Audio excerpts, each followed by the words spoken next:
Hey guys, लेकर आ गया हूँ मैं आपके लिए क्लास 10 का chapter number first, real number यानी वास्तविक संख्याएं। हाँ गाइस, रियल नंबर। तो इस पूरे चैप्टर में मैं आपको बता दूं, let me clear to you guys, मैं आपको फ्रेंड्स बता दूं कि आप इस क्लास में, इस चैप्टर में सारे कॉन्सेप्ट बहुत ही अच्छे से बहुत अच्छे से समझेंगे।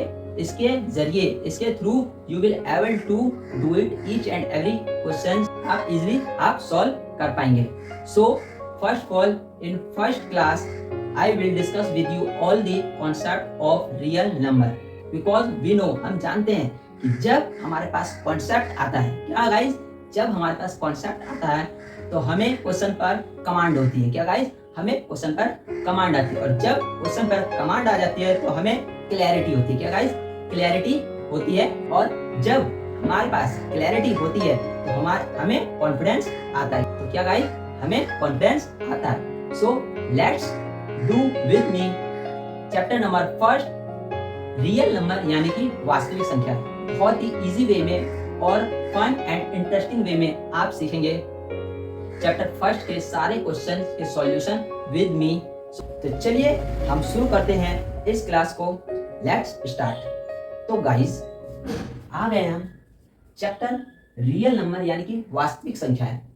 तो गाइस, क्या आपको पता है कि हमने, याद हो तो आपको 9th क्लास में आपने पढ़ा होगा chapter number first, number system यानी कि संख्या पद्धति।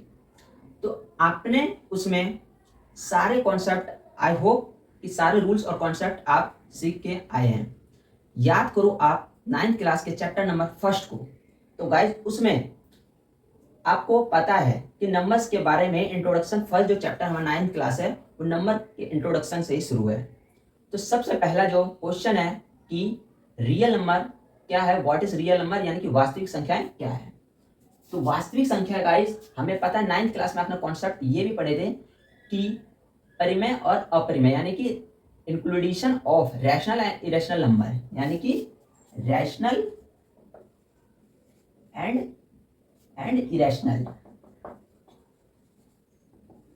इरेशनल नंबर के इंक्लूडेशन को क्या कहते थे guys, real number. Real number यानी कि वास्तविक संख्या है।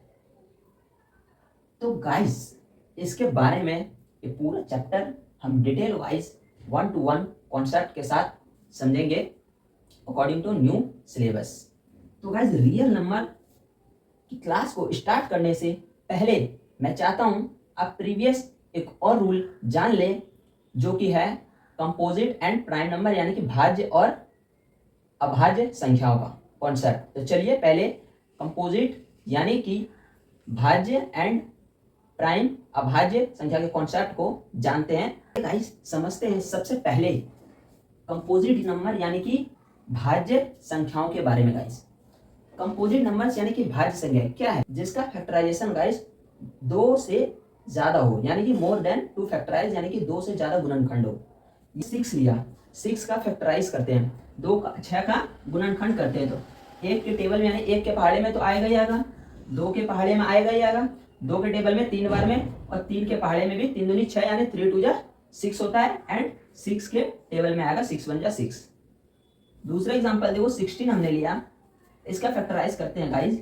1 के टेबल में तो आएगा 16, साथ ही साथ 2 के टेबल में भी 16 आएगा, 4 के टेबल में भी 16 आएगा गाइस, 4 4 16, एंड 16 यानी कि 16 कम 16, 16 1 16, 16 के टेबल में भी 16 आएगा।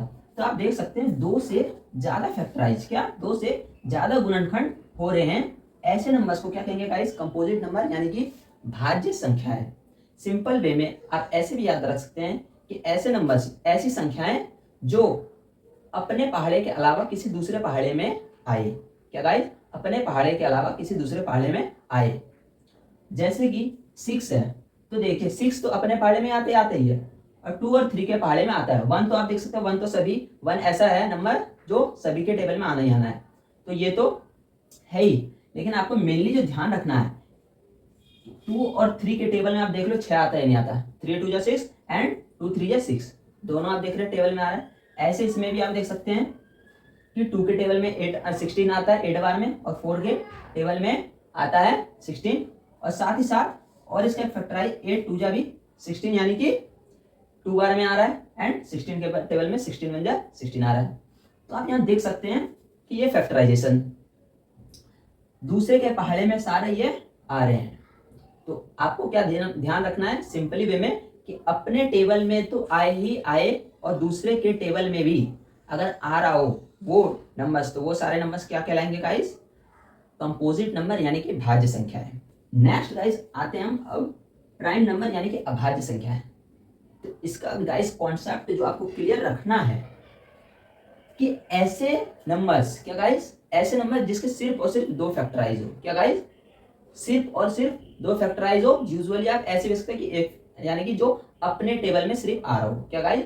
सिर्फ अपने ही टेबल में आ रहा हो। देखो आप, जैसे मैंने 3 लिया, 3 का टेबल देखो, 3 तो 1 के टेबल में सिर्फ आएगा और 3 के ही टेबल में आएगा। 3 1 जा 3, और 1 की 3 बार पढ़ेंगे 3। आपने लिया 11, तो बताओ 11 किसके टेबल में आता है? सिर्फ 11 के अलावा 11 के टेबल में 11 आता है और 1 के टेबल में आता है। आप देखो 23, 23 किसके टेबल में आता है? किसके पहाड़े में आता है? 1 के, और 23 खुद। सो आई होप कि आप समझ चुके हैं concept composite number and prime number, और आपने, आई होप कि आपने तो ये पहले प्रीवियस क्लास में ही समझ चुके होंगे कॉन्सेप्ट को, क्योंकि ये कॉन्सेप्ट हमें रिवाइज करना बहुत जरूरी था आगे वाले जो नेक्स्ट हमारे जो थ्योरम जो मेन है उसके लिए।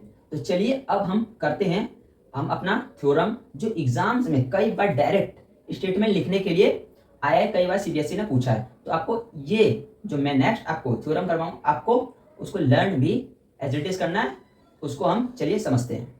तो गाइस अब हम आ चुके हैं फंडामेंटल थ्योरम ऑफ अर्थमेटिक। तो चलो इसको हम बहुत ही ध्यान से यानी केयरफुली इस थ्योरम को समझते हैं, क्योंकि ये बहुत ज़्यादा इंपॉर्टेंट है। और जैसे कि आपको मैंने बताया पेपर यानी कि ये डायरेक्ट सीबीएसई में क्वेश्चन स्टेटमेंट लिखने को आते हैं, तो you have to also learn it. तो चलो देखो मेरे साथ फंडामेंटल थ्योरम ऑफ अर्थमेटिक यानी कि अंक गणित की आधारभूत प्रमेय। तो इसको आप बहुत ही ध्यान से समझेंगे, बहुत इजी गाइस।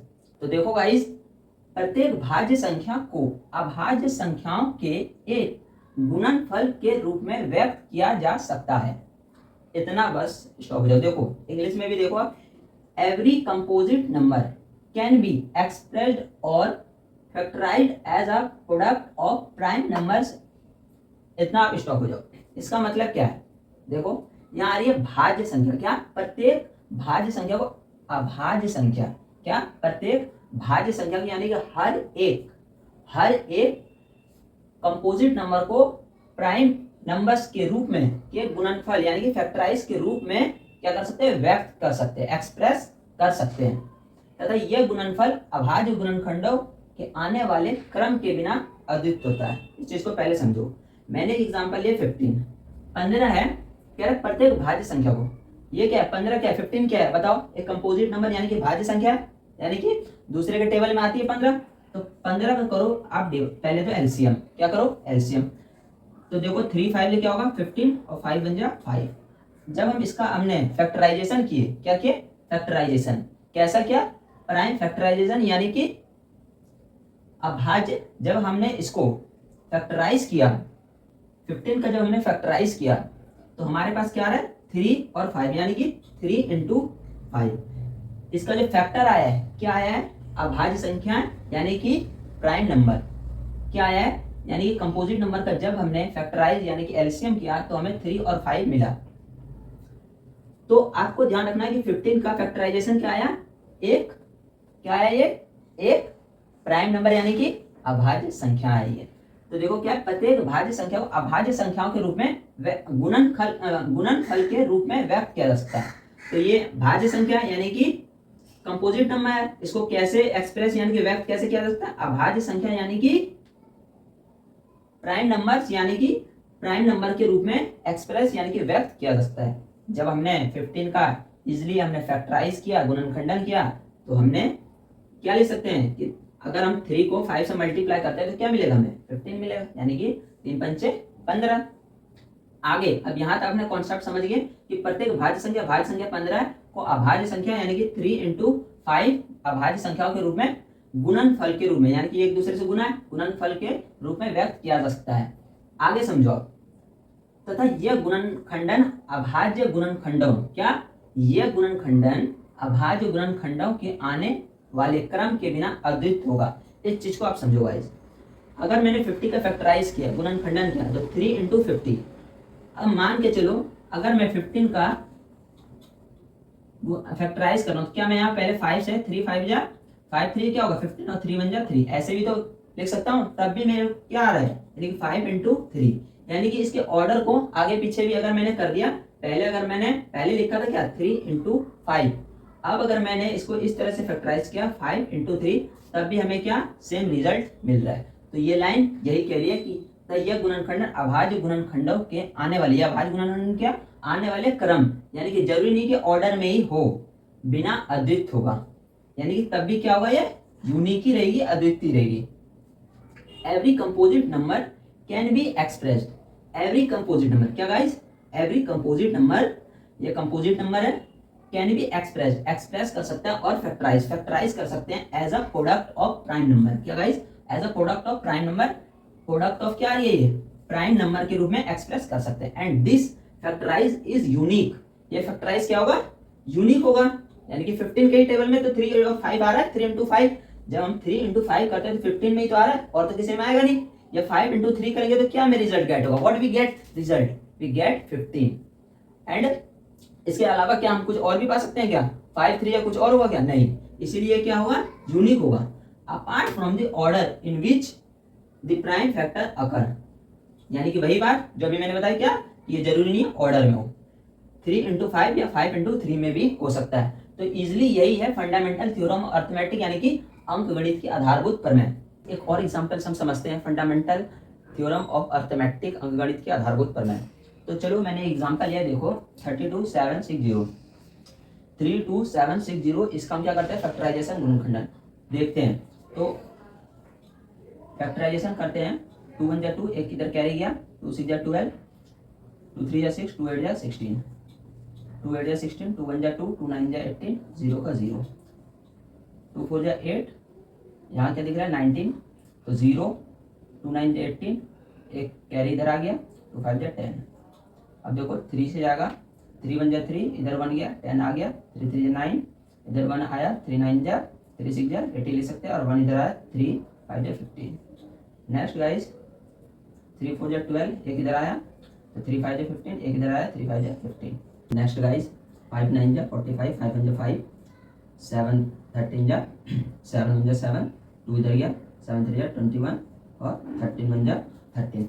तो ये हमने इसका फैक्टराइजेशन कर लिया 32760, इसका हमने जब फैक्टराइजेशन किया, जब हमने गुणनखंडन किया, तो हमारे पास क्या फैक्टर है, क्या हमारे पास गुणनखंड है, देखो हमारे पास आया 2 3 टाइम्स, 2 × 2 × 2, 3 2 टाइम्स, 3 × 3, 5 1 टाइम, 7 1 टाइम, और 13 1 टाइम आया।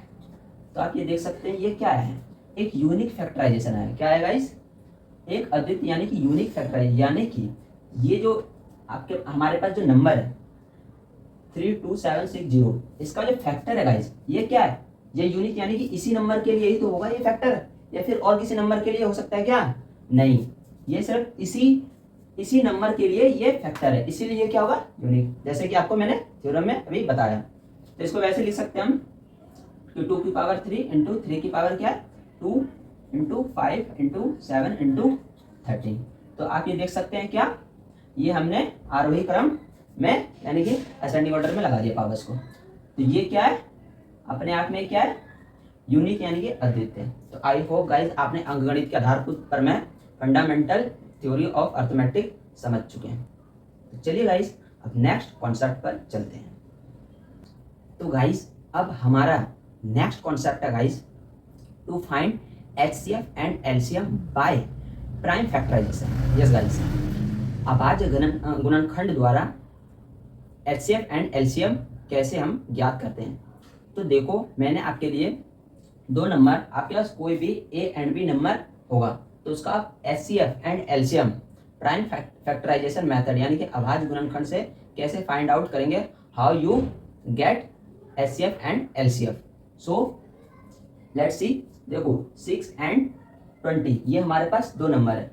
तो चलो इसका सबसे पहले फर्स्ट स्टेप जो करेंगे इसका गाइस, हम अभाज्य गुणनखंड यानी कि प्राइम फैक्टराइजेशन करते हैं।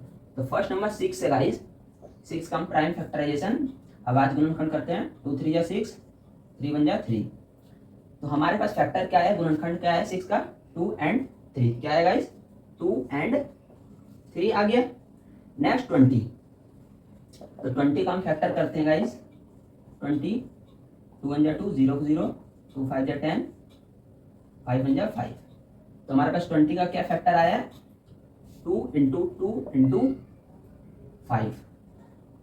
तो आप इसको ध्यान से देखो कि 6 का क्या फैक्टर है, 2 एंड 3। 20 का क्या फैक्टर है, 2 इंटू 2 इंटू 5। तो आपको जो गाइस बहुत ही सिंपल है, HCF and LCM find out करना। आपको देखना है कि हमारे पास दो नंबर ए एंड बी यानी कि 6 एंड 20 हमारे पास दिया है। तो सबसे पहले अगर हम एचसीएफ की बात करें तो आपको इसमें जो देखना है, इसको हम कैसे लिख सकते हैं, 2 की पावर 2 बार ये, तो 2 की पावर 2 इंटू 5 की पावर 1। पावर में अगर हम बात करें तो बताओ कि 2 की पावर इसमें क्या है, 2 की पावर इसको हम 1 कह सकते हैं, यानी 2 की पावर 1 का मतलब क्या है, 2 ही है। 3 की पावर 1 का मतलब क्या है, 3 ही है। ऐसे ही 5 की पावर 1 का मतलब क्या है, 5 ही है। लेकिन यहाँ 2 2 बार है, तो 2 की पावर क्या है, 2 है, यानी कि 2 की घात क्या है, 2 है। इन सब में घात जो है 5 3 और 2, चूंकि ये क्या है, अकेला है, तो इसकी पावर क्या है, 1 है। तो आपको ध्यान रखना है HCF, when you find HCF, तो आप क्या करेंगे, जब आपको एचसीएफ निकालना हो तो इसमें आप देख सकते हैं दोनों डिजिट में है एचसीएफ ऑफ, हम यूं लिख सकते हैं,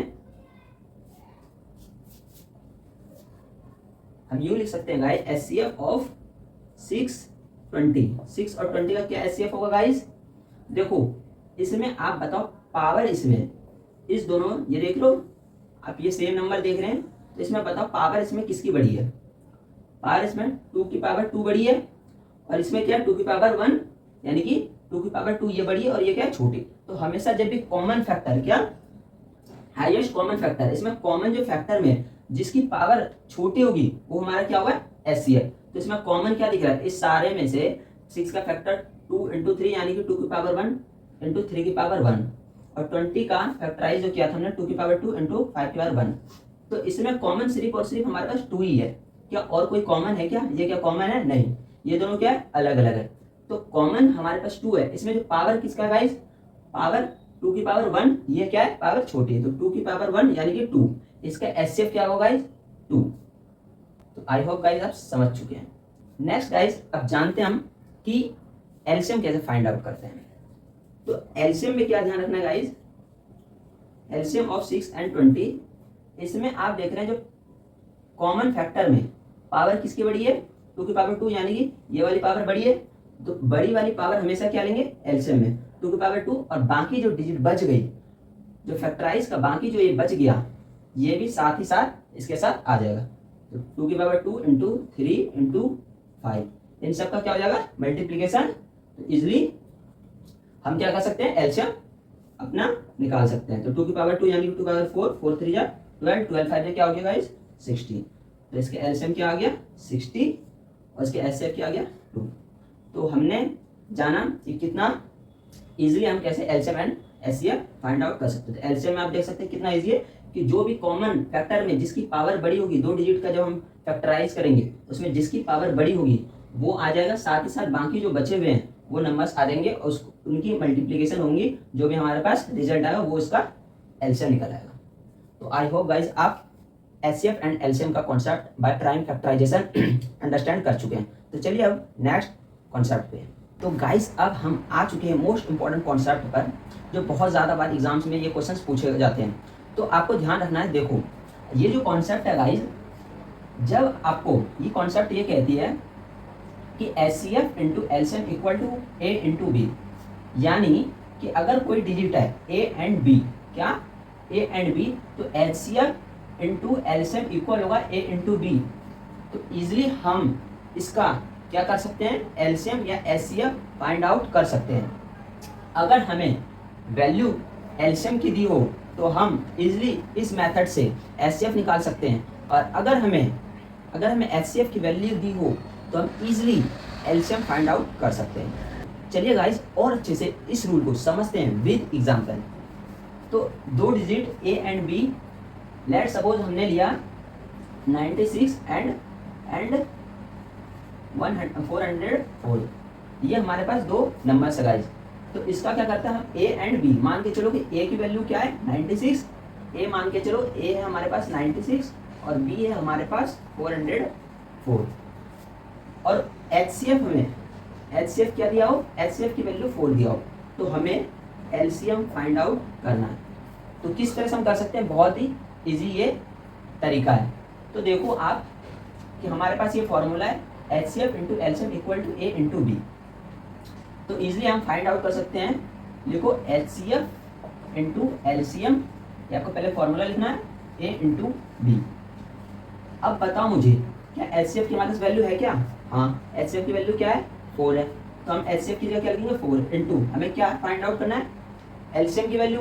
तो LCM पे LCM एडिटिव रखेंगे। A की वैल्यू बताओ क्या है 96, B की वैल्यू बताओ हमारे पास क्या है, B की वैल्यू है 404। तो LCM की जगह एज इट इज LCM रहेगा 96 इंटू 404 मल्टीप्लाई में इधर आके डिवाइड में आ जाएगा। आपको पता है कि मल्टीप्लाई का इधर आके इक्वल्स हमेशा क्या आता है, डिवाइड में यानी अपॉन में। तो 4 आ गया, अब इसको कैंसिल करो, 4 1 जा 4, 0 0 4 1 जा 4, तो 96 इंटू 101, तो हमारे पास क्या रिजल्ट आएगा 96 96, यानी कि LCM हमारे पास क्या है गाइस, LCM की वैल्यू क्या आई है 96 96। तो इस तरह से हम इजिली LCM फाइंड आउट कर सकते हैं। सपोज दैट क्या, सपोज दैट आपको LCM की वैल्यू दी है, सपोज दैट इसी क्वेश्चन में LCM की वैल्यू 96 96 आपको दे रखी है, आपको HCF फाइंड आउट करना है, तब आप इसको कैसे करेंगे? तो चलिए हम इसको भी समझते हैं गाइस। इसी रूल से अब हम HCF फाइंड आउट करेंगे। अब हमें LCM की वैल्यू दे रखी है, तो चलो इस रूल के मेथड से निकालते हैं। देखो HCF हमें पता नहीं, तो HCF एज इट इज लिखेंगे इंटू LCM की वैल्यू बताओ क्या है, LCM की वैल्यू 96 96 इक्वल टू A की वैल्यू बताओ क्या है, A की वैल्यू 96 इंटू B की वैल्यू बताओ क्या है 404। अब हमें पता है HCF इसके HCF equal to 96 into 404 multiply इधर आएगा डिवाइड में आएगा 96 96, तो इसे कैंसिल करो। देखो 96 बन जा 96, 96 बन जा 96 और 96 बन जा 96। अब इसे काटो 101 4 जा 404, क्या 101 4 जा 404 आ जाएगा। तो आप देख सकते हैं HCF की वैल्यू क्या आ गई 4। आप यहाँ से देख सकते हैं कि क्या अगर हमें LCM की वैल्यू दी है और HCF की हम क्या कर सकते हैं इजिली फाइंड आउट कर सकते हैं वैल्यू। तो ये वाला रूल ये कहती है कि अगर हमारे पास HCF या LCM में से एक वैल्यू है तो हम इजिली दूसरा वैल्यू इसका फाइंड आउट कर सकते हैं। चलिए अब हम नेक्स्ट कॉन्सेप्ट पे चलते हैं। तो ये कॉन्सेप्ट क्या कहती है, नंबर्स एंड विद जीरो, यानी कि शून्य पर समाप्त होने वाली संख्या। तो कोई भी नंबर है वो हम कैसे फाइंड आउट करेंगे कि ये जीरो पर एंड होगी, यानी कि जीरो पर समाप्त होगी या नहीं। तो उसके लिए गाइस एक शर्त है, यानी कि उसके लिए एक रूल है which you have to always keep in mind, जो आपको हमेशा ध्यान में रखना है। तो क्या हो गाइस, कोई भी सपोज दैट हमारे XYZ नंबर है, उसके 2 and 5 दोनों क्या होने चाहिए गाइस, फैक्टर होने चाहिए, दोनों उसका क्या होना चाहिए, गुणनखंड होना चाहिए। तो वो नंबर क्या हो जाएगा, जीरो पर समाप्त हो जाएगा, यानी कि एंड हो जाएगा। इफ अगर क्या, अगर ये 2 और 5 दोनों गुणनखंड उस नंबर में नहीं आए तो वो शून्य पर यानी कि जीरो पर समाप्त नहीं होगी। चलिए एक एग्जांपल के जरिए समझते हैं। सपोज दैट 4n आपके पास ये दिया है 4n, n मतलब नेचुरल नंबर, n मतलब कोई भी नेचुरल नंबर हो सकती है। तो बताने के 4n जीरो पर एंड होगी यानी कि शून्य पर समाप्त होगी। तो चलिए इसका 4 का पहले तो हम फैक्टर करते हैं। क्या करते हैं गाइस, फैक्टर गुणनखंड करते हैं। तो फैक्टर 2 करेंगे 4 का, 2 2 जा 4, 2 1 जा 2। तो इसका फैक्टर क्या है 2 इंटू 2, यानी कि 2n इंटू 2n लिख सकते हैं वैसे। तो बताओ इसका जो गुणनखंड है, इसका जो फैक्टर आया है, क्या इसमें 2 तो आ रहा है गाइस, क्या गाइस 2 तो आ रहा है, लेकिन क्या 5 भी आ रहा है क्या, क्या गाइस 5 भी आ रहा है क्या, नहीं, क्या गाइस 5 नहीं आ रहा है। और हमारा क्राइटेरिया क्या सर था कि 2 and 5 यानी कि 2 और 5 दोनों आना चाहिए, बट इसमें नहीं आ रहा। तो हम एक स्टेटमेंट लिखेंगे 4n कैन एंड विद 0। क्या guys, 4n can and with 0 if 5 and 2 and 5 both are its prime factor, hence it will not end with 0। क्या लिखेंगे हिंदी में? देखो आप लिखेंगे, इंग्लिश में पहले देख लो कि 4n कैन एंड विद 0। क्या कि 4n समाप्त हो सकती है 0 पर इफ यदि 2 और 5 दोनों क्या हो, इसके अभाज्य गुणनखंड यानी कि प्राइम फैक्टर हो। Hence it will not and with 0, इसलिए क्या ये क्या होगी, शून्य पर समाप्त नहीं होगी। क्यों? क्योंकि 2 और 5 दोनों फैक्टर इसका नहीं है। तो लिख सकते हैं आप हिंदी मीडियम कि 4n यानी कि 4n क्या हो सकती है शून्य पर समाप्त यदि 2 और 5 दोनों इसका अभाज्य गुणनखंड है, अतः यह शून्य पर समाप्त नहीं होगी। सो आई होप दैट गाइस आप इस कॉन्सेप्ट को बहुत अच्छे से समझ चुके हैं। अब हम बहुत इजीली वे में एक्सरसाइज 1.1 स्टार्ट करते हैं, बिकॉज आपने सारे कॉन्सेप्ट बहुत ही अच्छे से अंडरस्टैंड किए हैं। तो चलिए अब हम करते हैं एक्सरसाइज 1.1।